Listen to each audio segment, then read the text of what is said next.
ये इस टाइम मैं इटावा में आया हूँ। सिंचाई विभाग अधिशासी अभियंता इटावा प्रखंड निचली गंगा नहर इटावा। और सबसे बड़ी बात है कि हमारे देश में भ्रष्टाचार के लिए बहुत बड़ी लड़ाइयाँ लड़ी गई, चाहे वो अन्ना हजारे जी की बात रही हो। रामलीला मैदान से पूरे देश से अन्ना हजारे जी ने आह्वान किया था कि देश से भ्रष्टाचार को मिटा दो, लेकिन सच्चाई क्या है, यहाँ ठेकेदार आरोप लगा रहे हैं इस सिंचाई विभाग में बड़े पैमाने पर फर्जी पेमेंट होते हैं, लेकिन ये तो जांच का विषय है। हमारे इटावा, मैनपुरी और औरैया में करीबन 4 से 5 हजार बीघा किसानों की फसल जल भराव के कारण बर्बाद हो गई है। किसान आत्महत्या कर रहे हैं, ये बहुत बड़ी सच्चाई है। इसमें देश को विचार करना चाहिए, लेकिन यहाँ सिंचाई विभाग में लोग बताते हैं कागजों पे पेमेंट हो जाते हैं। ये अधिकारी, एक और इससे भी बड़ी बात है, जो अधिकारी राकेश बाबू यहाँ अधिशासी अभियंता हैं, जो भी हैं, उन पे आरोप लग रहे हैं। मैं चैनल के माध्यम से उस अधिकारी से ये कहना चाहता हूं, अरे जब सिकंदर कुछ नहीं ले जा पाया तो तुम्हारी तो औकात क्या है? क्यों किसानों को बर्बाद कर रहे हो? एक कुछ नहीं ले जा सकते हो। तुम जैसे लोग केवल अपनी प्रॉपर्टी बढ़ाने के लिए, हालांकि मैं जानता हूं तुम अपनी संपत्ति को अपने रिश्तेदार, अपने बच्चों के नाम डाइवर्ट कर दोगे, क्योंकि जांच के दायरे में ना आ जाओ।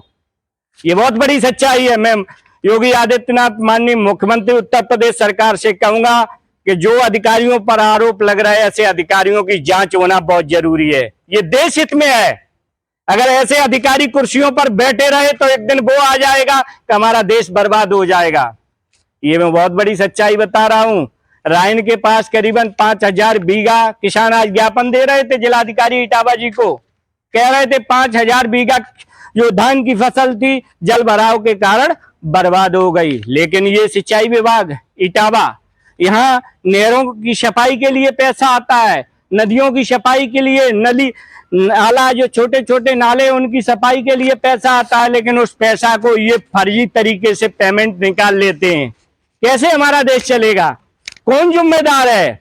और एक बहुत बड़ी बात है, अगर कोई ठेकेदार वगैरह, कल एक यहाँ मैंने इंटरव्यू लगाया है, कल भी एक ठेकेदार कह रहे थे कि मैं आत्महत्या कर लूंगा, मेरा पेमेंट नहीं देते हैं। ये इनकी जांच होना चाहिए।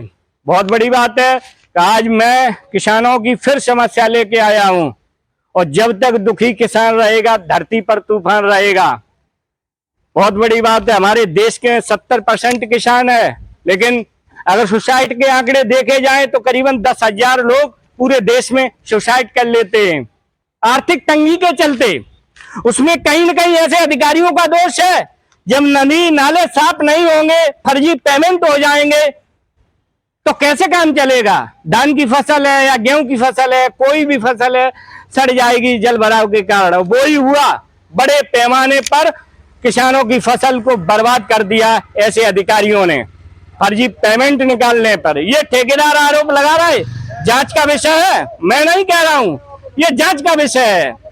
मैं माननीय योगी आदित्यनाथ जी से अपील करूंगा, उत्तर प्रदेश सरकार जो सिंचाई मंत्री, उनसे भी अपील करूंगा, इस पे उच्च स्तरीय जांच की जरूरत है। यहाँ बहुत लोग आए, बहुत गए। एक कोई अधिकारी का नाम है, बताते 25 सालों से यही एसडीओ डटे हुए हैं इटावा में, उनका ट्रांसफर ही नहीं होता है। कैसे सिस्टम चलेगा?